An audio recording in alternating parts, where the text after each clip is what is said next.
오늘 아침 창문을 열고 들어오는 시원한 바람을 맞으며 이런 생각이 들었습니다. 나는 언제까지 과거의 내 모습에 집착하며 살아야 할까요? 은퇴를 했는데도 여전히 바쁘게 살아야만 의미 있는 삶이라고 믿고 계신가요? 매일 무언가를 해야만 한다는 압박감에 시달리고 계시진 않나요? 혹시 여러분도 이런 마음을 품고 계신가요? 나이가 들었는데도 젊은 시절의 성취와 바쁨을 그리워하며 지금의 여유로운 시간을 죄책감으로 바라보고 계시진 않으신지요? 아무것도 하지 않는 것이 게으른 것처럼 느껴져 억지로라도 일을 만들어내고 계시진 않나요? 직장에서 은퇴했지만 여전히 사회가 정해놓은 생산적인 노인의 기준에 자신을 맞추려 애쓰고 계시진 않으신가요? 하지만 부처님의 가르침에는 이런 우리의 고민에 대한 깊은 통찰이 담겨 있습니다. 부처님께서는 방아차기라 하셨습니다. 내려놓으라는 것이죠. 무엇을 내려놓으라는 걸까요? 바로 우리가 평생 짊어지고 온 해야 한다는 집착, 의미 있어야 한다는 강박, 남들이 인정해야 한다는 욕심을 내려놓으라는 것입니다. 오늘 우리가 함께 나눌 이야기는 단순히 노년을 편안하게 보내는 방법이 아닙니다. 평생 우리를 올감했던 집착의 사슬을 끊고 진정한 자유를 찾아가는 깨달음의 여정입니다.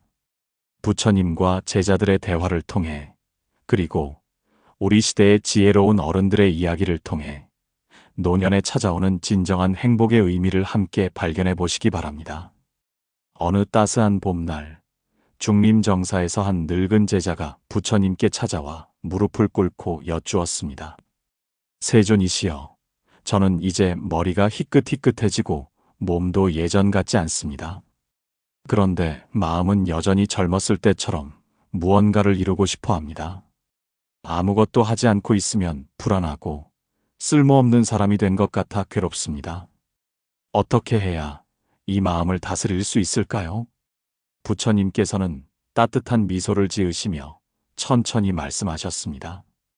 그대의 마음을 이해하노라. 평생 강물처럼 쉬지 않고 흘러온 그대가 갑자기 고요한 호수가 되기를 두려워하는구나. 하지만 말해보거라. 강물이 아름다운가? 호수가 아름다운가? 제자는 잠시 생각에 잠겼다가 대답했습니다. 스승님, 둘 다 아름답습니다. 하지만 각각 다른 아름다움을 지니고 있습니다. 그렇다. 그대가 젊었을 때는 강물이었다. 힘차게 흐르며 바위를 깎고 새로운 길을 만들었지. 그것이 그때의 그대의 모습이었고 그것은 아름다웠다. 하지만 이제 그대는 호수가 될 때이다. 고요하게 머물며 하늘을 비추고 새들에게 쉼터를 제공하는 호수 말이다. 그것 또한 아름답지 않겠느냐? 하지만 스승님, 호수는 아무것도 하지 않는 것 아닙니까? 그저 가만히 있을 뿐인데 그것이 어떻게 의미가 있을까요? 부처님께서는 고개를 저으시며 말씀하셨습니다. 그대는 큰 착각을 하고 있구나. 호수가 아무것도 하지 않는다고? 호수를 자세히 들여다보거라. 호수는 하늘의 구름을 품고 달빛을 담으며 물고기들에게 집을 제공한다. 목마른 짐승들에게 물을 주고 지친 나그네에게 아름다운 풍경을 선물한다. 이것이 아무것도 하지 않는 것이냐? 오히려 강물보다 더 많은 일을 하고 있는 것 아니냐? 제자는 깊이 고개를 끄덕였습니다. 스승님 말씀이 옳습니다. 제가 보지 못했던 것이 있었군요. 그런데 스승님, 또 다른 궁금한 점이 있습니다. 주변 사람들이 저를 보며 은퇴하고 뭐하고 지내냐고 물을 때마다 대답하기가 어렵습니다. 그냥 쉰다고 하면 게으른 사람처럼 보일까봐 두렵습니다. 부처님께서는 잠시 침묵하시다가 말씀하셨습니다. 그대는 누구의 눈을 통해 자신을 보고 있느냐? 남의 눈이냐 아니면 그대 자신의 눈이냐? 연꽃을 보아라.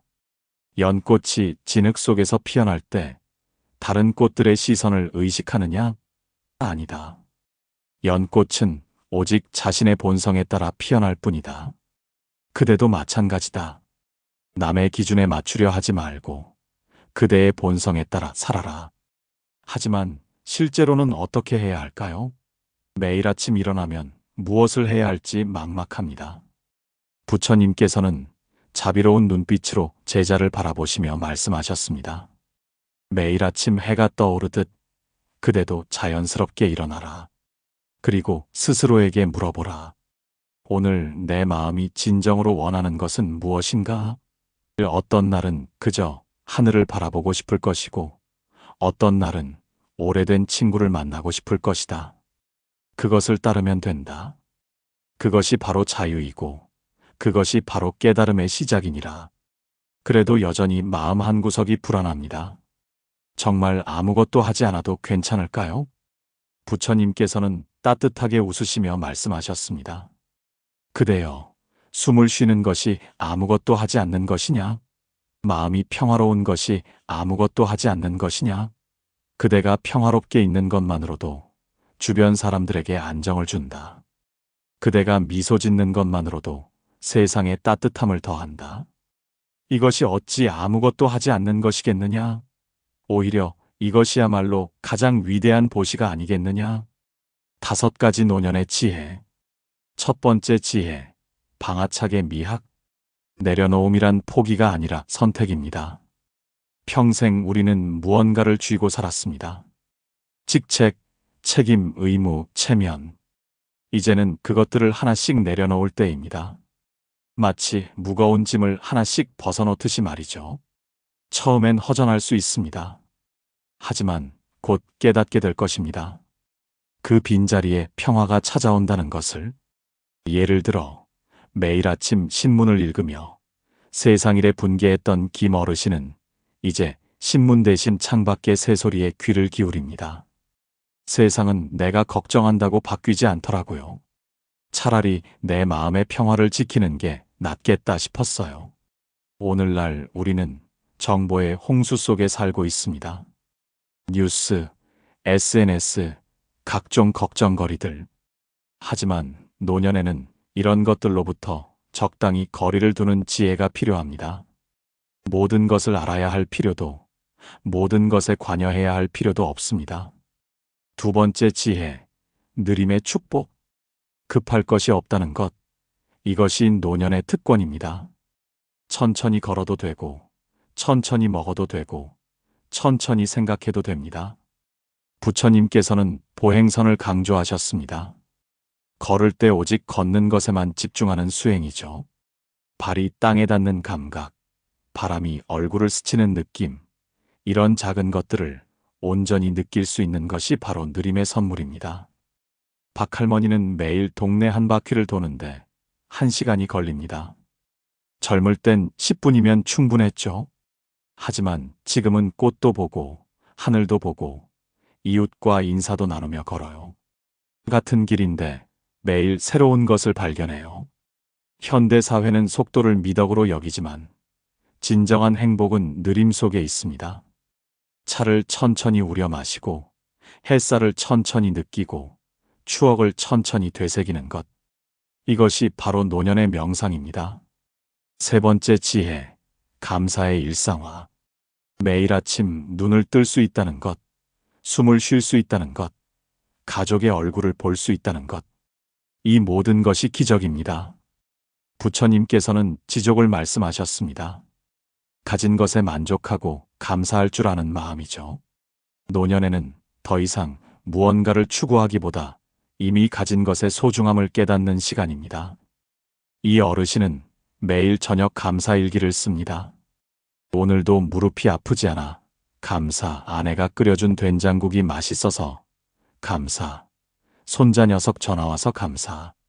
별것 아닌 것 같은데 쓰다 보니 내 삶이 얼마나 풍요로운지 알겠더라고요.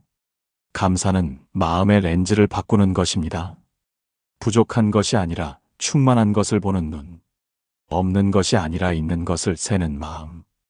이것이 바로 행복의 비밀입니다. 네 번째 지혜, 관계의 단순화. 나이가 들수록 관계는 넓이보다 깊이가 중요해집니다.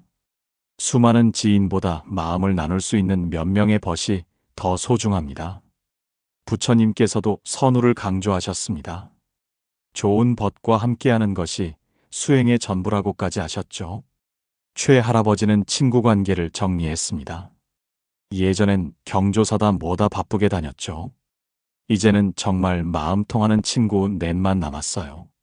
한 달에 한 번 만나 차 마시며 옛날 얘기하는데 그게 그렇게 행복할 수가 없어요. 진정한 관계는 양이 아니라 질입니다. 의무적인 만남보다 자발적인 만남이, 형식적인 인사보다 진심 어린 대화가 더 가치 있습니다. 5번째 지혜, 죽음과의 화해. 죽음을 두려워하지 않을 때 비로소 삶이 자유로워집니다. 부처님께서는 죽음을 큰 잠에 비유하셨습니다. 매일 밤 우리가 잠들 듯 언젠가는 큰 잠을 자게 된다는 것이죠. 이것을 받아들이면 오히려 하루하루가 더 소중해집니다. 정할머니는 이렇게 말씀하십니다. 70세 넘으니까 죽음이 두렵지 않아요. 오히려 남은 시간이 선물처럼 느껴져요. 그래서 더 감사하고, 더 사랑하고, 더 용서하게 되더라고요. 죽음을 의식한다는 것은 삶을 더 충실하게 산다는 의미입니다. 영원히 살 것처럼 미루지 않고 오늘이 마지막인 것처럼 최선을 다하는 것.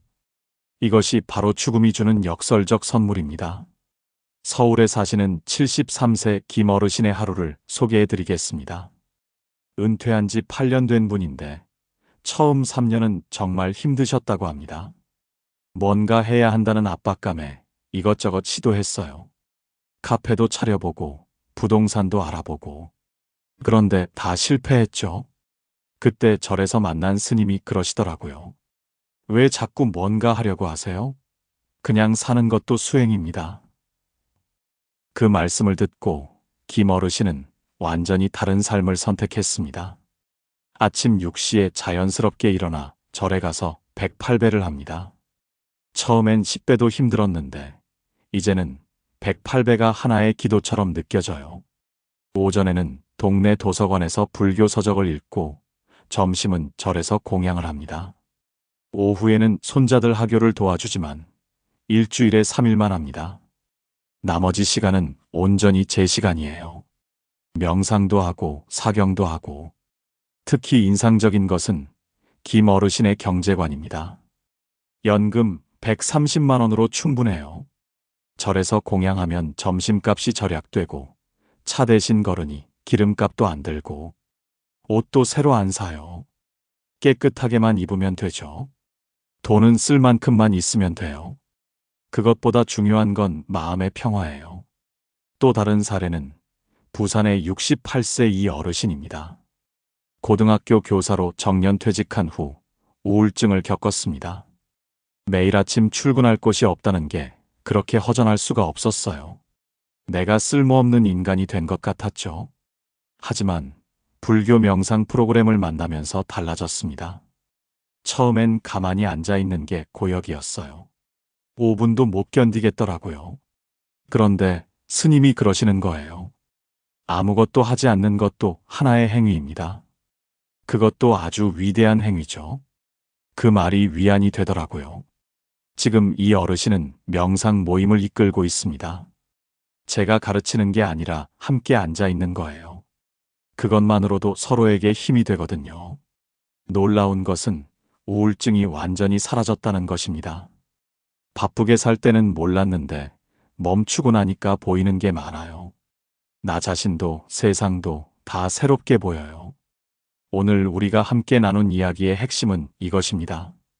노년의 진정한 자유는 더 많이 하는 것이 아니라 덜 하는 것에서, 채우는 것이 아니라 비우는 것에서, 빠름이 아니라 느림에서 찾을 수 있다는 것입니다. 부처님께서 말씀하신 방아착, 즉 내려놓음의 지혜가 바로 여기에 있습니다. 작은 것부터 시작해 보세요.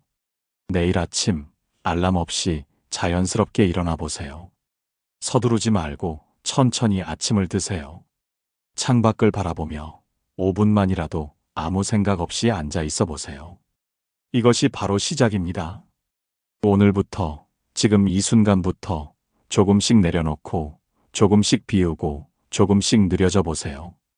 여러분도 충분히 괜찮습니다. 아니, 이미 완벽합니다. 평생 달려오신 여러분, 이제는 쉬어도 됩니다. 멈춰도 됩니다. 그것이 게으름이 아니라 지혜입니다. 그것이 포기가 아니라 선택입니다. 그것이 끝이 아니라 새로운 시작입니다. 부처님의 가르침처럼 강물이었던 우리가 이제는 고요한 호수가 되어도 좋습니다. 그 고요함 속에서 진정한 평화를 찾으실 수 있을 것입니다. 매일 작은 감사를 실천해 보세요. 숨 쉴 수 있음에, 볼 수 있음에, 들을 수 있음에 감사하세요. 이런 작은 감사가 모여 큰 행복이 됩니다. 실수해도 괜찮고 완벽하지 않아도 괜찮습니다. 우리는 이미 충분히 잘 살아왔고 지금도 잘 살고 있으니까요. 오늘 영상이 도움이 되셨다면 구독과 좋아요를 눌러주세요. 댓글로 여러분의 이야기도 들려주세요. 여러분은 어떤 방식으로 자유를 찾고 계신가요? 함께 나누면 더 큰 지혜가 됩니다. 오늘도 평안한 하루 되시길 바랍니다. 나무아미타불 관세음보살. 나무아미타불 관세음보살. 나무아미타불 관세음보살.